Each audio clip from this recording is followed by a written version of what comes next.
Hello, এটা কি মন্ত্রীজির number? হ্যাঁ বলুন। পঞ্চায়েত প্রধান গাড়িতে করে নয়, ট্রেনে করে যাচ্ছে। এই কে তুমি? এই মিটিং শেষ হয়ে গেলে আপনি আজকের রাতটা ওখানেই থেকে যাবেন। ওখান থেকে বেরোবেন না, হোটেলে গিয়ে থাকবেন না। রাইস মিলে মালিকের সঙ্গে কথা হয়ে গেছে, ওখানেই থাকবেন। ঠিক আছে। বিরজু প্রধান ট্রেনেই যাচ্ছে। আমাদের লোকেদের ওর ঠিক আগে উঠতে বলবি। ও সামনে আসতেই আমার লোকেদের বলবি ছুরির ফলায় বিষ লাগিয়ে সোজা যেন পেটের মধ্যে ঢুকিয়ে দেয়। হ্যাঁ দাদা। আমার মনটা মানছে না। চল আমরাও সঙ্গে যাই। বীরজুকে যেন কমসে কম 25 বার ছুরি মারা হয়। এটা যেন আমার সময় সবচেয়ে নিষ্ঠুর মার্ডার হয়। এই সবাই তাড়াতাড়ি গাড়িতে উঠে পড়ো। ওরা এদিকে আসছে। এই জলদি জলদি। দেখ তো ওরা কোন বগিতে উঠছে। চল চল ভেতরে চল। এরা কি করে জানতে পারলো যে বাবা ট্রেনে যাচ্ছে? তুই শেষ বগি থেকে প্রথম বগি অবধি যাবি। অবস্থা বুঝে আমাকে ফোন করে জানাবি। যা। গিয়ে দেখো বিরজু প্রধান কোন কোচে আছে। যাও।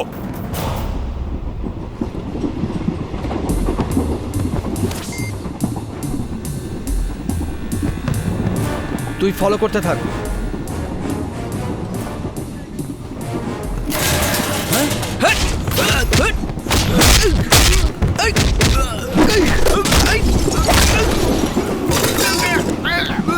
আমার বাবাকে মারবি শালা। রামপুর এলে ওরা বাবার উপর হামলা করবে। পরের স্টেশনে নেমে তোরা বাবার বগিতে চলে যা। ওখান থেকে তোরা নড়বি না। আমি ফোন করে বাবার জন্য গাড়ি আনাচ্ছি, সেই গাড়িতেই পাঠিয়ে দেবো। ফোন করতে বললাম না? ফোন করো কে? শ্রবণ, কি হয়েছে? আমায় কি করতে হবে? 2 গাড়ি ভর্তি করে লোক পাঠাও। স্টেশন এলে আমাদের লোকজনকে সঙ্গে নিয়ে ওদের এমন মারবো না যে শরীরে শুধু জানটাই থেকে যাবে, আর বাকি সব কিছু শেষ করে দেবো আমি। আমি যা বলছি তাই করবি, ঠিক আছে? নমস্কার দাদা, নমস্কার। আসুন নমস্কার, আসুন। আসুন এই গাড়িটা। কি রঙের গাড়িতে যাচ্ছে? মেরুন কালারের কোয়ালিস। আমাদের প্ল্যান অনুযায়ী গাড়িটা উড়িয়ে দেয়। ঠিক আছে দাদা। এ তো ফোনই ধরছে না। চল তো দেখি। চলুন। এই, ও তো কখন ট্রেন থেকে নেমে পড়েছে। হ্যাঁ, তোমরা সব তাড়াতাড়ি ওকে ফলো করো।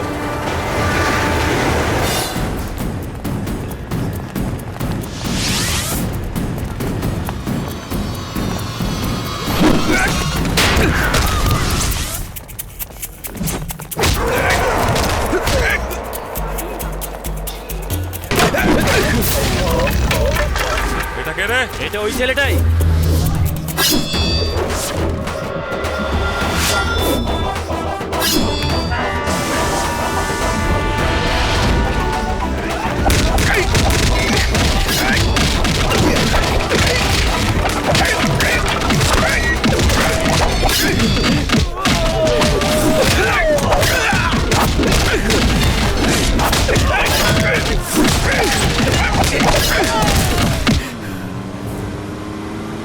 গাড়ি 5 মিনিটে পৌঁছবে। আমি রেডি।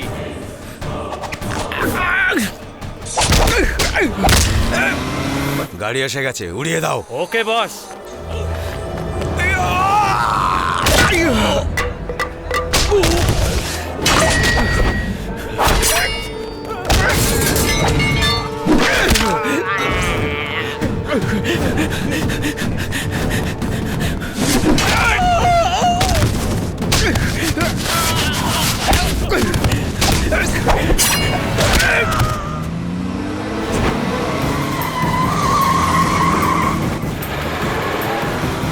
দারুণ বিস্কুট।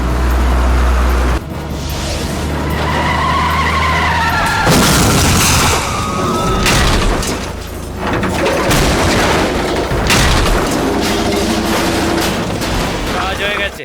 ওকে ওকে।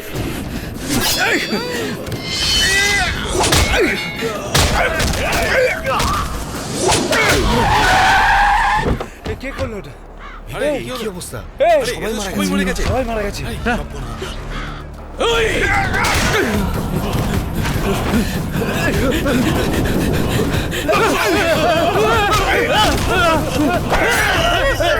তুমি অ্যাম্বুলেন্সকে ফোন করো, তুমি পুলিশকে করো।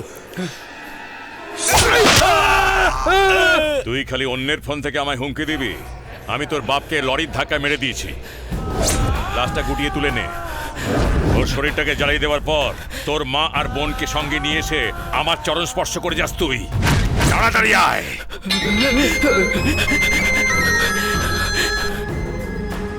দাঁড়িয়ে দাঁড়িয়ে মুখ কি দেখছো? ফোন করো। খবর দাও, ডাক্তারকে খবর দাও। ডাক্তার বাবু, আমরা হাইওয়েতে আছি। ফোনটা ধরুন বাবা। পুলিশকে ফোন করেছো? তাড়াতাড়ি যাও। এই সরে যাও সরে যাও, এই জায়গা দাও, সরে যাও সরে যাও, ছেড়ে দাও, সারি যাও, বডিগুলো তুল দাও। দেখতে দাও কি হচ্ছে, দেখতে দাও, দেখতে দাও। সরে যাও, সরে যাও। বাবা, শ্রবণ, এই বেচারিরা গ্রামে ফিরছিল, একটা লরি ওদের ধাক্কা মেরে মনে হয় নেশায় গাড়ি চালাচ্ছিল বলে অ্যাক্সিডেন্ট করেছে আর পালালো। ওরা ওদের মারতে নয়, আপনাকে মারতে এসেছিল।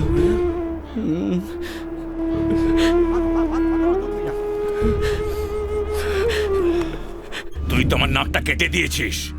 ওকে ওর মা আর বোনের সাথে এসে আমার চরণ স্পর্শ করবার জন্য হুমকি দিয়েছিলাম, এবার ও তো আমার বউকে নিয়ে যাওয়ার জন্য বলবে। দাদা আপনি তো মেরুন কালারের কোয়ালিশের কথা বলেছিলেন। আরে বুদ্ধু কথাকার, কোন কালো মেয়েকে দেখলে তুই তোর বউ বলে ভেবে নিবি নাকি?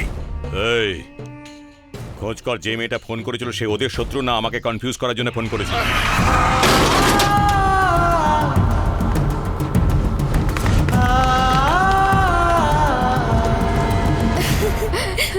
দাদা, বাবা, কি হলো এটা?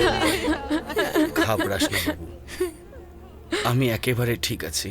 এই ব্যাপারটার খবর যেন বাইরে কারুর কানে না যায়। ঘরে নতুন লোক কে এসেছিল বলো? নতুন কেউ তো আসেনি। বলছি, প্রথমে ইস্ত্রিওয়ালা, তারপর মা চলে এসেছিল মাছ বিক্রি করতে। সত্যি করে বল, তুই কি জানিস? আমি কিছু জানি না, আমি তো মাছ বিক্রি করতে এসেছিলাম। বাবা, তো জল মুখে দেওয়ার আগে তুমি দেখে খেতে, এখন তুমি কেন এইভাবে ওটা খেলে? নিজের বাড়িতে জল খাওয়ার আগে যদি ভাবতে হয়, এর চেয়ে দুর্ভাগ্যের আর কি রইল। শোভন, ভেতরে আয়, তোকে একটা কথা বলবো। শোভন, সকালে তোকে সবার কথা বলেছি, আমি তোকে রাধিকার কথা বলিনি। রান্নাঘরে কফি বানানোর সময় রাধিকা ওখানে এসেছিল। মা কোথায় গেছেন? ও গোয়ালে গরুকে খেতে দিচ্ছে। আচ্ছা, আপনি এখানে কত বছর কাজ করছেন? হ্যাঁ, আমি এই ঘরের ঝি, তোমার কথাতেই বুঝতে পারলাম মা। আচ্ছা ঠিক আছে, আমি মায়ের সাথে দেখা করে আসি। তোর মায়ের সঙ্গে দেখা করলো না কিছু বললো, ও চুপচাপ রান্নাঘর থেকে চলে গেল। এই কি বলছো কি তুমি? আরো শোন, ওর চপ্পলটা ওখানেই পড়ে আছে, যা গিয়ে দেখে আয়।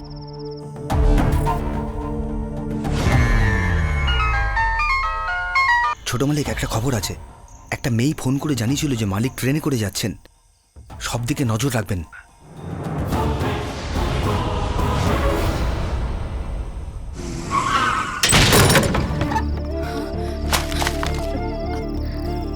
এই চটিটা পরেই তুমি আমাদের বাড়িতে এসেছিলে না? ওখানে আসার কারণটা কি ছিল? ওই বুড়ি মহিলাকে মিষ্টি কথায় ভুলিয়ে রাখা, নাকি আমার বাবার কফিতে বিষ মেশানো? বলো।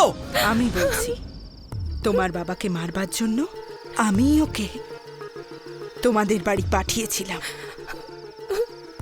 উনি মিথ্যে বলছেন তাই না? জবাব দাও, জবাব দাও। এই, তোর বাবাকে বিষ দেওয়াতে তোর এতটা রাগ হচ্ছে, আর আমার ছেলেকে মাঝ রাস্তায় তোর বাবা যখন জানে মেরেছিল সেদিন?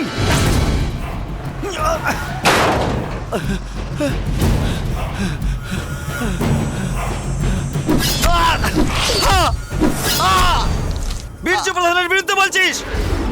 ওই দিনই আমি তোমার বাবাকে মেরে ফেলতে চেয়েছিলাম, কিন্তু ওর লোকবল আর টাকার জন্য আমি ওর কাছে পৌঁছতে পারিনি।